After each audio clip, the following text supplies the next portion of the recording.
Welcome in to Picks and Parlays on the Sports Byline Broadcast Network and also streaming on Facebook, Twitter, and YouTube. I'm your host, Chelsa Messinger. You can find me every day on Twitter. My handle is just my name, at Chelsa Messinger. You can also find us on all of your favorite social media platforms.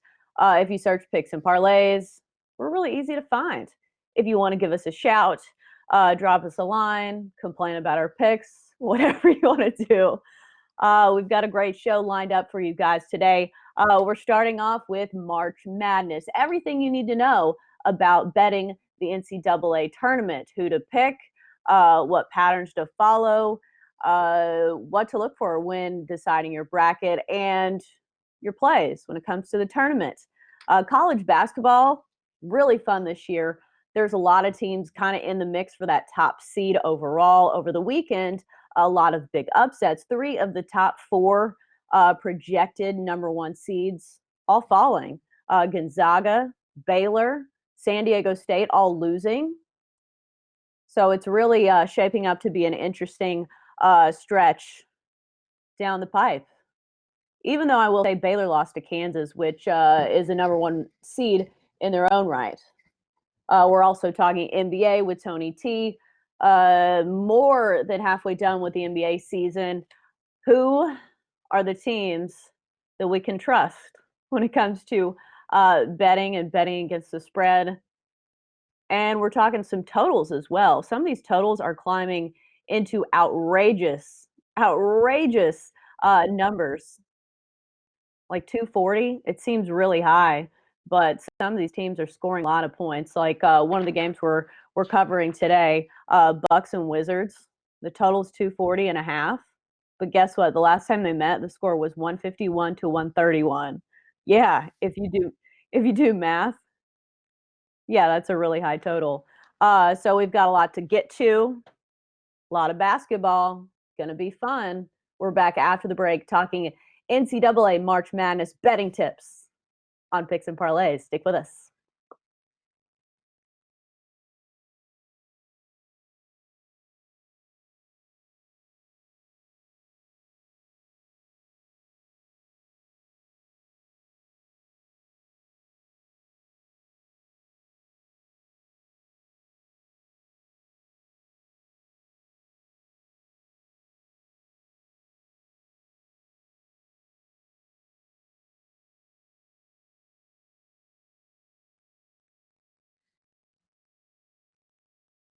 Welcome back to Picks and Parlays on the Sports Byline Broadcast Network and also streaming on Facebook, Twitter, and YouTube. We're here every weekday if you want to join us for some sports betting action and analysis, talk, everything you want to know about this week's games. We got you covered. I'm your host, Chelsa Messinger. Check me out on Twitter, at Chelsa Messinger, if you want to drop me a line or a parlay. Big fan of those. Right now, we're diving into some college basketball because March Madness is right around the corner. And you guessed it, we're talking about betting in the NCAA tournament. Craig Trapp is joining us for some March Madness talk. How are you doing, Craig? Yeah, exciting weekend, just a few weekends before March Madness. And what a better time to start thinking about how we're going to make money with the big dance coming up. We talked about futures a couple weeks back. Maybe it was a couple weeks. Maybe it was just a week. And I remember you talking about Creighton. Wow, what a pick. The value on the future for them has to be getting even better because they've had quite the run as of late. They just beat Butler by 22 today. They've got 3 big-time road wins, beating Nova, Seton Hall, and Marquette all on the road. So they're one of the teams to watch. What else are we thinking when it comes to March Madness in some of the strategies and how to bet it, and maybe some teams that people aren't thinking about?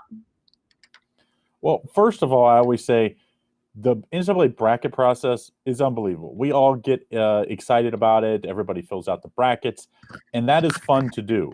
But you got to put that's separate betting than betting as far as against the spread, betting money line against the spread or totals on an individual game basis. So I always say scrap the brackets when it comes time to place your bets for the opening 4 days of the tournament, because you can really go crazy if all of a sudden you start following your bracket because you pulled a couple big upsets and now you you're putting some crazy money on that. So for number one, I always say scrap the brackets, put the brackets aside. Not saying don't do one. I do one. Everyone does one. Submit them. You can go undefeated and win $1 million from some of these places that you can submit them. But don't go crazy when it comes to betting your brackets. Do you bet the NCAA tournament any differently than you do some of these day-to-day games? Is there anything different? Obviously, we've seen in the past some of these Cinderella teams coming out of nowhere to beat some of the big teams, and it's a little different than the playoffs in other sports, in that some teams, the little Cinderella schools, can come out of nowhere and beat these huge blue blood teams, not like football where Alabama's not going to get beat by Seton Hall or whoever these schools are. How do you bet differently when it comes to the NCAA tournament? Yeah, I mean, I have 3 words I live by come NCAA tournament time. Underdogs, but in the NCAA tournament, it's even more likely, like you say, you see the big the big schools get beat by the smaller schools. The Loyola Chicago that had an unbelievable run a few years back. You have the VCUs of past George Mason. We've seen it. It happens over and over. And even when they don't win, a lot of times they cover. So I always, every game I look at, I'm looking for the underdogs, especially when it comes to, like you said, the big conferences versus smaller conferences, because the mid-major conferences that maybe go overlooked in the regular season, now they have their chance. Usually those are the top teams from their conferences. Usually they've won the conference tournament, and they know how to win come tournament time. And I love betting those smaller conferences versus the big conferences, and that usually leads us to underdogs. Right, and that's kind of twofold in the fact that you get more value when you're placing your money on teams that aren't the Blue Bloods. And get this stat, only 2 number 1 teams who are ranked number 1 at the end of the season have gone on to win it all in the last 24 years. So it gives you a grain of salt with some of these rankings and some of these schools that are ranked number 1 going into the tournament. Number 1 doesn't always win, and obviously you're not going to get good value with that. Yeah, I mean, that's an exceptional part of course, handicapping is, what do you think the value, what do you think the number really should be if you took the front of the teams off the front of the jerseys? And that is, you have to, that's built into the bias. So the big schools, the North Carolinas, the Dukes, Michigan States, all those big names, UCLA's, they get extra points, sometimes as a favor, most times as a favor, sometimes even as an underdog. So you have to take that into consideration, and that's why underdogs do so much better come NCAA tournament time. What else do you look for when you're looking for teams that might make a deep run in the tournament? We saw in baseball this season that sometimes it's not always the team that's best on paper, but the team that gets the hottest. We saw it with the Washington Nationals. In the middle of the season, they weren't even projected to make the playoffs, but then they won it all just because they got hot at the right time. Is that the case sometimes in March Madness? Is that something you look for, recent form? Well, absolutely. I mean, we saw it, with Carmelo Anthony going all the way back to when Syracuse, they got hot at the end of the year, stayed hot, ended up winning it all. So I think teams that are run through conference tournaments, we saw it with UConn the year they won it all with Kemba Walker. Teams that get through the conference tournaments, I think even Louisville, one of those years that they won the national championship, won their conference tournament. So I love teams that come off of conference tournament wins. The one worry can be a little bit worrisome as you play so many games in a short amount of time. So you might have to play 3 games the week before, have 4 days rest, and then you have to play 2 games in a 3-day period, the opening week of the tournament. So always be careful with those teams, but those teams always seem to do well for me. Unfortunately, those usually end up being favorites. So as far as against the spread betting, you have to be a little careful there because sometimes, because they have such good recent form, that the lines are way inflated. We've talked about this before in the fact that you like teams with good guard play. Are there any other patterns or things that you see in common with teams that you really like heading into the tournament? Yeah, I mean, to me, there's 2 things. With good guard play, you get usually experience. Usually those come off of very experienced teams.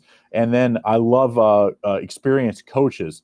We've seen it over and over. Rick Pitino was unbelievable in the tournament. Of course, Tom Izzo has been really good at guard play. Experienced teams and experienced coaches that have proven track records come to NCAA tournament time, especially if they're underdogs. I really then that gets me a second look. So I'm looking at an underdog that has experienced guard play and usually what I would consider a coaching edge. If you just say the teams are even, which coach would you take? If there's underdogs, those are usually some of my top plays, especially the first opening 4 days of the NCAA tournament. How much value do you place on there's not a home team in these games. They do have regions where it's a little bit of a closer drive for some of these teams, but it is a neutral site. How does that impact the way you bet some of these games? Well, it's funny because you can be a little crazy because sometimes just because, say, Duke is playing in North Carolina somewhere, but guess what? A lot of people don't like Duke that are not from Duke. The Duke fans are still going to root for their teams, but the other teams actually start rooting for the underdog. So you can get maybe a little too carried away, especially the opening 2 days when you're going to have a much more divided crowd than you will, say, Sweet 16 and the Final Four. How much stock do you put in teams that play well on the road? As I mentioned earlier, Creighton has 3 really solid road wins, Villanova, Seton Hall, and Marquette, and they just beat Butler. I don't know if that was on the road or not, but still a good road team. How much stock do you put in that? It doesn't really concern me, especially because I just think being good on the road and being good at neutral sites sometimes can be 2 totally different things. I would much rather see teams that did well in the early season in these neutral site tournaments that we see, either in Maui or the Atlantis down in the Bahamas. I like that. Also, they were good, like we said, in conference tournaments, and that leads you to the hot teams. I love those type of teams. But to me, I would those teams usually get way overplayed. So sometimes you have to look at the value on that one. All right, we're going to wrap up our March Madness talk. Thanks, Craig Trapp, for joining us. Also, your Dayton pick is a long shot, looking pretty good. They've won 16 in a row. We're talking more college basketball after the break on Picks and Parlays.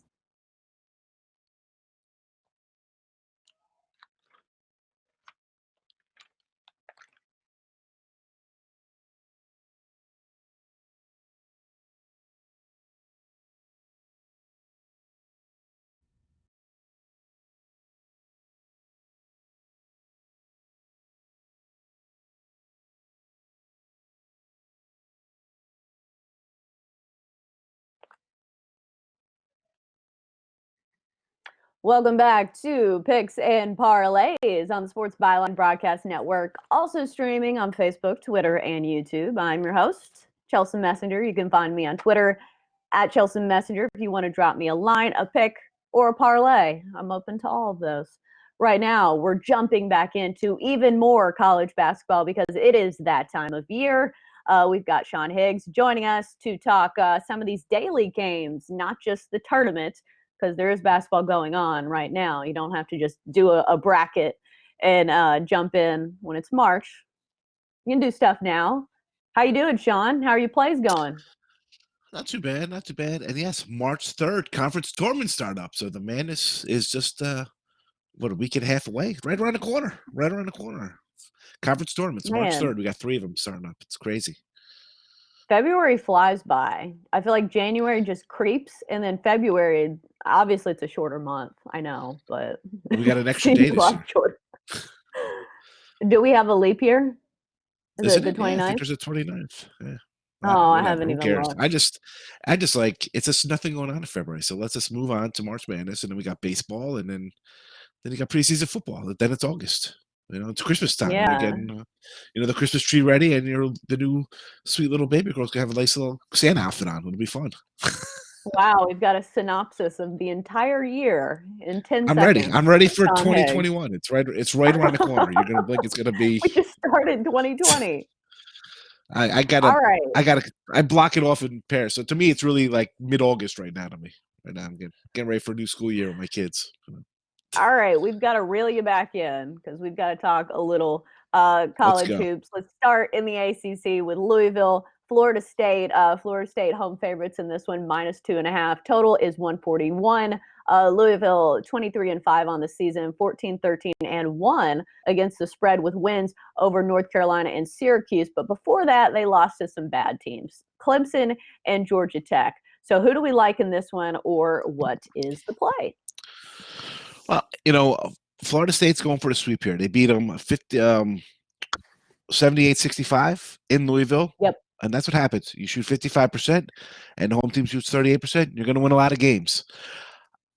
Again, these guys, Louisville sitting on top of the ACC. They got half-game leads over Duke and Florida State. I don't know, though. For me, I'm going to go look at the revenge angle. Louisville's still a top team. I don't throw much into credence. You see numbers in front of teams, but this is still a really good team. Florida State, 14-0 undefeated at home. I get it, but I'm going to lean one. I like the under. Louisville's going to bring the defense. We know that. I don't think they're going to shoot 38%. I don't think Florida State's shooting 55%. We're going to get more of a like a regular kind of game here in the 40s. But I'm going to go under the 141. Actually, I think I see 140.5 right now, so touchdown a notch, but maybe even a little lean on Louisville. I think Louisville's going to split the series. When teams are really good, they're going to split out. Let's be honest. It's really tough to just beat up on really good teams, and these are two premier teams. Let's not kid ourselves. These guys could be in the Final Four in a month from now, whatever it is. So I'm going to lean on the Cards, but I'm going to play on the under here, get the best number. Again, I said it's tricking down here to 140.5, but let's go under in Florida State, Louisville. Right. The thing that stuck out to me that you kind of touched on was the last time that they played, Florida State shot 47% from the three-point line. That's outrageous. Yeah. And they shot 55% field goal percentage. Overall. I mean, they were shooting the lights out. That's good to do at home. Do it on the road against a normally tough defensive team. So that's tough to repeat. Tough to repeat there. So that's why I basically like the under here. I don't think you'll see that kind of shooting from either team. I mean, those are rarities against top 10 teams to come out and shoot like that. I mean, 47% from three. Mm-hmm. Come on, what is this? This is ACC basketball. This isn't them playing Mount St. Mary's on November 19th or something. This is top tier basketball. Also, you mentioned Florida State is undefeated at home, 14-0, which is incredible. But they're only 6-8 against the spread at home, which is what we're playing on. Because you can win, but you might not cover, even though it is a small number.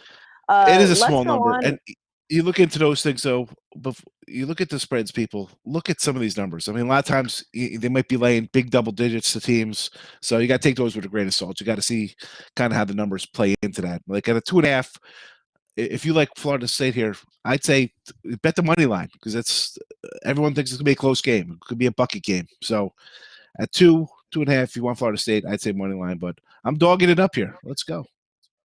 All right, let's move on to West Virginia, Texas. West Virginia favored in this one, -4.5. Total is 127. Texas is averaging just 64 points per game, 5-10 against the spread at home. Not great. They've covered in the last two with 2 wins straight up, most recently with a win over K-State as a 5.5-point underdog. What's the play on this one?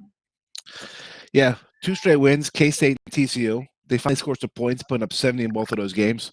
But prior to that, in 4 straight, they didn't get more than 57 points. And that includes getting smacked in West Virginia by 38 and losing by 29 to Iowa State.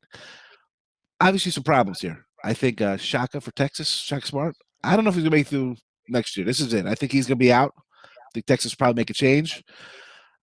It's tough. I like West Virginia. I like the Huggy Bear. It's tough laying a 4.5 here. These guys can't hit free throws or threes. They can't. They're bad shooting. I see 60% free throw shooting. I just lose my mind. I mean, how hard is it? This is a shot that, my 12-year-old sits and their basketball coach in rec league makes them shoot until they hit 5 in a row. I mean, come on, guys, hit a free throw. So that's a little worrisome when I take a road phase, especially in conference play. But the way they play defense, top notch. West Virginia always brings it. The lack of scoring, even though they did put up 7 in the last 2 games, overall on the season, Texas has not been scoring well. So West Virginia, right the ship. You got to get back on the track here. You're a good team. Tournament's coming up. Get some wins under your belt. You're supposed to beat bad teams. Texas is not a good team. Let's go West Virginia. We'll lay the 4.5.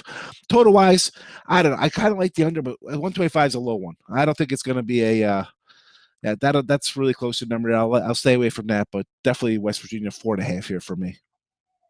All right, next up, we've got Nebraska and Illinois. The Fighting Illini are minus 13.5 in this one. Total is 144.5. Illinois coming off a big win over number 9 Penn State to snap a 4-game losing streak. But speaking of losing streaks, Nebraska has lost 11 in a row. Granted, they don't have to win this one to cover, but is 13.5 too many points to give this terrible Nebraska team? There, Chelsea. Nebraska 2-13 in Big Ten play, and Northwestern 1-15. I mean, are you kidding me? They talk about this Big Ten like it's the best thing since sliced bread. 2 teams contributed 28 wins to all the other teams in the conference. Terrible. I'm going to lay the big. I've talked about this. They're talking about 10 teams. I wrote them all down in their conference records. Okay, I'll be happy if Rutgers makes it a 500 record in Big Ten. Good for them. But Nebraska, high hopes to start the year. They're supposed to be better. A train wreck. Illinois, on the other hand, 12-21 last year.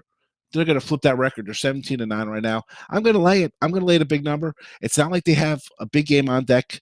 Northwestern on deck. As I said, 1-15 in Big Ten play.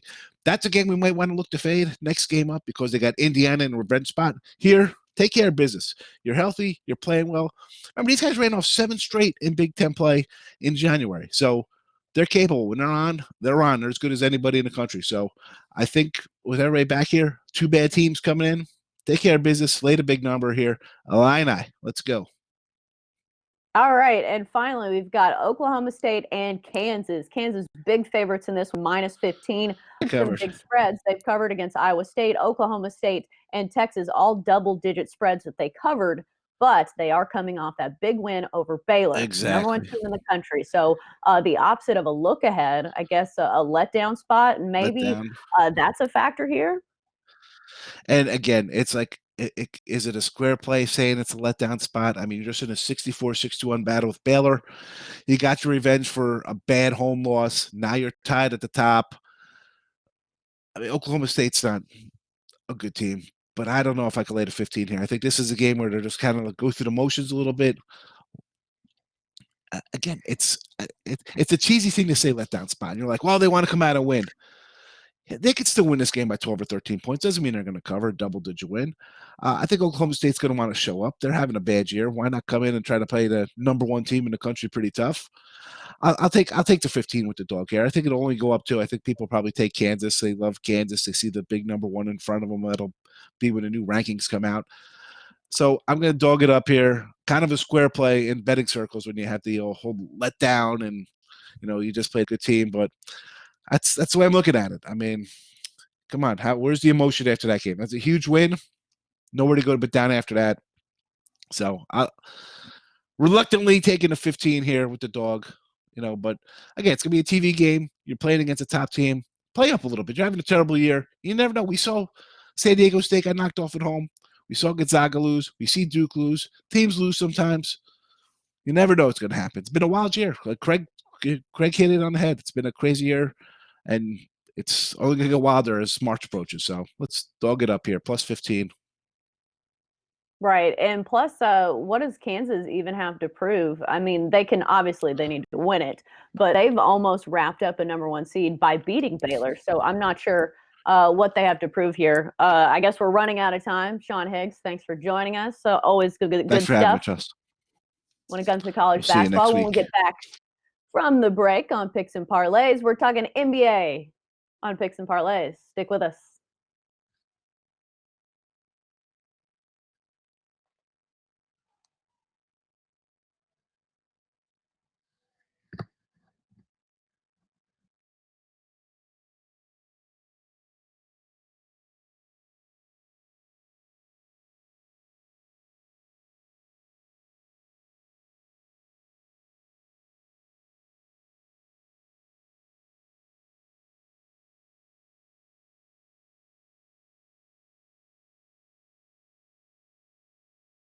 And we are back on Picks and Parlays on the Sports Byline Broadcast Network, also streaming on Facebook, Twitter, and YouTube. If you search Picks and Parlays, we're really easy to find if you want to tune in that way, or if you want to check us out, drop us a line. Also, you can visit our website, picksandparlays.net, for all of your sports betting needs. I am your host, Chelsa Messinger, and so far on the show, we've covered quite a lot of basketball. College hoops, to be exact. Right now, we're moving on to NBA. It is mid-season. I guess it's past mid-season. We've already had the All-Star break. We're starting to figure out who of these teams are real, who are pretenders, and who we can trust with our money. Right now, we're joined, by Tony T out on the West Coast. Tony T, how you doing? Yeah, I'm doing well, Chelsa. I know in your open you talked about all these totals, the numbers up so high, and what's happened in this league, it's become a younger league. We're seeing players come in the NBA at 18 and 19-year-olds. They're getting a lot of minutes. Their bodies aren't fully developed for a physical type of defense. So the coaches say, well, for us to be competing with these young guys in their early 20s, in their late teens, let's run up and down the court, create a fast pace, and run out these 30-somethings out of the league. And this is what you're seeing here is just fast-paced basketball, not a lot of defense, and a lot of coaches forgiving their young stars for not defending. That's why we're seeing these totals up. And of course, the three-point shot creates long rebounds and, of course, fast breaks on the other end of the court.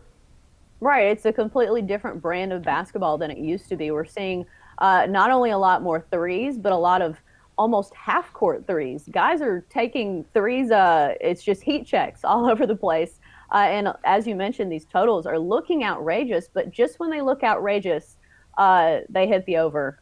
Speaking of, let's start with the Bucks and the Wizards. The Bucks are favored minus 12.5 on the road. The total is 240.5. 240.5. That's a lot of points, but as I mentioned in the open, the last time these teams met, it was 151 to 131. So are you leaning on the total, or do you like the spread in this one? It's a lot of points to lay with Milwaukee. This is going to be a back-to-back spot for Wizards. They just gave 73 points in the first half against a Bulls team without their scorers in the lineup. So this tells you how bad it's gone for Wizards this year defensively. But I'm going to go ahead and lay the 12 or 12.5 with these Bucks. They've won 8 of their past 10, each win coming by 11 or greater points. That's the key. They're just pounding teams. Since the break, the Bucks go into Detroit, win by 20, then beat the 76ers by 21 at home. Their offensive form is good. This is what you want to do when you're laying points. Make sure the team can play defense. They are. The past 5 games, 42%, 31% from 3. Of course, the Bucks with a day of rest facing teams with no rest. They've covered 5 of 7. Number 1 in defensive efficiency are the Bucks, third offensively. And look at the Wizards, last in defensive efficiency in the league. You just got to lay the points with Milwaukee. I laid it with them on that Saturday game against Philadelphia. So as long as they're pounding teams, I'm just going to continue with them. Right. They've covered in 7 of their last 8 games. So recently, they've been a good team to bet on. Let's move on to the Knicks and the Rockets. The Rockets are favored in this one, minus 14. Total is 229.5.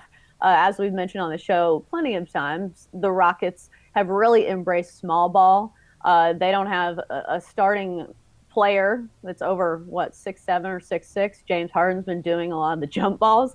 However, they're 6-2 against the spread in their last 8, and they're the NBA's second highest scoring offense. So who do we like in this one, the Rockets or the Knicks, who have been a dismal team overall, 17-39, but against the spread they have a winning record. Yeah, that's true with this small ball. I know it's a family show. I won't use their nickname, but this small ball that the Houston Rockets are playing here. I'm gonna go ahead and I know I got to chuck out a Chelsea on that one. I'm gonna go ahead and take the Knicks here plus the 14. They've covered 5 of their past 6 visits to Houston and covered 5 straight on the road with a straight up win in Indiana. But you know what? This could be a real flat spot for Houston. Coming in against an Eastern Conference team after picking up wins by 30 at Golden State, 10 at Utah. Looking at the Rockets' defensive form, look at their past 5 games, allowing 49% shooting. Houston, since going to that smaller lineup, they're getting beat up night in and night out on the glass. At some point, that's going to cost them. Here with that combination of poor defense, poor rebounding, covering a huge spread could be problematic here. I'll go ahead and take the 14 with New York in this one. You say this is a family show, but I don't know if it is. Have you heard what Chip says on the air sometimes? I know he's not. I know. Chip's on a different sometimes Chip's on a little different planet once in a while. It's his birthday today, by the way. Happy birthday to Chip. I got that Facebook notification that it's his birthday. Oh, a fellow Pisces. My birthday was last week. It's funny how some people really take a lot of account into zodiac signs. I'm going to name drop for a second. Hank Aaron, when I met him, I did a story with him. That's the first thing he asked. He was like, "What's your zodiac sign?" I was like, Hank Aaron just asked for my zodiac sign? What an odd thing to ask. But he's a fellow Pisces as well. And yes, we just went on a weird tangent, and I'll reel it back in. Let's go. Suns, Jazz. Jazz are favorite in this one, -7.5. Total is 223.5. Suns 23-34 on the year, 26-30-1 against the spread. They actually have a better record against the spread on the road than they do at home. The Jazz, one of the better teams in the West, 36-20, 20-7 at home. Who do we like in this one? Yeah, I'm going to go here with the under 223.5. The Suns have played the under in 4 straight. They have both their 2 big rim defenders back together. That's DeAndre Ayton and Aaron Baines. The teams have played the under in 4 of their past 5 head-to-head in Utah. Both teams playing their 3rd game in 4 nights. Look at the past 2 games against contenders. The Suns have been held to just 101 points to Utah, 100 at the Lakers. Utah showing signs of struggling offensively, just averaging 107 points per game in their home losses to the Rockets and Spurs. These are both teams who are not very strong defensively. And the Suns, well, they have not shot the ball well over their past 5 games, just 43%, but 30% from 3. I'm going to go under here, Chelsa, under 223.5 with the Suns and the Utah Jazz. All right, next up, we have the Orlando Magic and the Brooklyn Nets. The Nets are -3 at home in this one. Total is 212.5. As most of you probably know, Kyrie Irving now out for the year. But somehow Brooklyn's been able to cover some of these games, as I've noticed they're losing some people money. But who do we like in this one, or what's the lane? Yeah, I can only look here at Brooklyn -3. It's really tough to back the Magic. They're 9-18 straight up on the road. They're the worst shooting team in the NBA, 2nd worst from 3. Orlando, they failed to cover 7 straight as an underdog after that 16-point home loss to Dallas. That's coming off the break. You look at the defensive form for Orlando, not very good. The last 5 games allowing 48% shooting, 39% from 3. Yes, Kyrie Irving's out of lineup, but they've covered 8 of 10 after a 29-point road win at Charlotte on Saturday. Dinwiddie and company, they just seem to be getting it done. They're distributing the ball. They played the defense. And of course, we knew the Nets were a very good cover team last year. That was without Kyrie. Kyrie Irving might have, I don't know what his influence was like on the team. Now that he's gone, the Nets are covering like they did last year. I'll go ahead and lay it here with Brooklyn. Right. I think I saw somewhere where the Nets actually have a better record without Kyrie, which obviously I'm not saying that Kyrie is a bad player, but for some reason or another, they're finding ways to win games and actually cover. Yeah, that's correct. They do. And again, it comes down to the fact that Kyrie holds the ball quite a bit. He's the focal point of the offense. And I think with this lineup here, you see a little bit more ball distribution. Sometimes the coach can implement his strategies, game plans a little more when you basically share the basketball and play as a team. Of course, we know what Kyrie Irving's issues were in Boston last year. That's one of the reasons why they didn't keep him, right? We're not, right now, there's really not much tension with the Celtic team. They covered against the Lakers on Sunday. And, you could see how much better Boston looks right now during this regular season without Curry on lineup. And, of course, the Nets covering without him. Well, and also the Celtics have Kemba, who is, I'm not going to say he's as good as Kyrie, but he's pretty close without some of the diva problems, I guess. I know some people were saying he's hard to work with, but I think I think what happens. I think what happens sometimes, Chelsa, is that when you call out players and you speak negatively about your team, that really impacts the younger players. And it's no doubt that, in Boston, some of the younger players had difficulty mixing in with his personality. And I think what happens when you have that reputation, you come in, everyone seems to be a little apprehensive, kind of walking on eggshells, not knowing how to get on his good side. I think a lot of that plays into the fact with playing with Kyrie after he created all that on his own in that time he had in Boston. Right. Just to kind of recap for the second half of the season, some of your leans when it comes to betting these NBA games. I know you talk about teams that are coming off back-to-backs. What are some other patterns you look for when betting some of these games? Yeah, one thing you noticed there was the travel, especially with some of these East and West Coast teams. When they play an East Coast team playing out West and vice versa. I always look to play against teams that are coming back from long road trips. Like let's say they have on the road for six days or 6 games. and they play at first home game. Usually they get 1 day off. That's usually a flat spot, definitely a go against. And one thing to note here for those Midwest teams, these Midwest teams play a lot of 1-game homestands. Like they'll play 2 games on the road, come back for 1, then play 3 games on the road. That home game now becomes a road game, which means they got to come home and play the home game, travel again. That's like a road game, so I don't count that as a home game. We saw Oklahoma City last year really tank because they had 3 sets of 1-game homestands late in the season, and it was really infecting their play. And that's one of the reasons why they struggled down the stretch. So for those Midwest teams, look for those 1-game homestands. If they play a lot of those, that means they're coming home for 1 game and pack it up and leave again. That takes a lot of toll on teams. Are there any teams that you're really high on this year when it comes to betting on them? Obviously, every game is different, and you need to take each situation day by day. But are there any teams that have covered really well for you? You mentioned the Nets last year. I know the Thunder have covered a lot of games. Are there any teams that really stand out to you? Yeah, the team that really, as you mentioned, the Thunder on the road has been a team that's been really good money here to play on. And of course, when you're looking at totals, well, actually teams that have been good go against have been Cleveland and Detroit. Let's talk about Detroit Pistons there for a second. This is a team that, they lose Markieff Morris. They're sitting out some of the star players. We use the word tanking. This may be one of the teams that look to go against, as they've just been pounded on the court here of late. Of course, the big man Blake Griffin is out, and this is the team here. Detroit may be one that you look to go against. Minnesota Timberwolves is another team that has played very poorly, especially with the injury here to Karl Anthony Towns. They're vulnerable to a lot of overs, and they were on pace to go over again tonight. So that might be one to look at. The Timberwolves going over the total. And keep an eye on Houston when they play a team. Houston when they play a team a second time, they may be a go against once teams figure them out. We've got a little time. We've got like a minute and a half. Just interested, who do you like in March Madness? I know you are so well versed in everything, basketball, college basketball. Anybody you like? Yeah, obviously I was looking at Gonzaga did suffer that loss at BYU. They were one of my teams to look at. In March Madness. I think an underdog that I'll keep an eye on is UCLA, because UCLA is starting to win. I'm just talking about teams you can make money in the first and 2 rounds of the tournament. Some of the favorites are going to have trouble because sometimes they win and don't cover, but teams that you can bet on early rounds, one would definitely be UCLA Bruins, because they're defensive style and they're starting to come on right now. Tony T, big West Coast guy. Finally, we got something to talk about out here. I know our producer would love to hear that, but it's happening, believe it or not. We were bashing UCLA not in football or in college basketball. I'm sure it got his attention. Well, and now the Lakers are back to prominence as well, so that's always fun. Good for basketball. We want to thank Tony T for joining us. Always good stuff from Tony. And we will be back after the break on Picks and Parlays, wrapping up all of today's picks. Stick with us.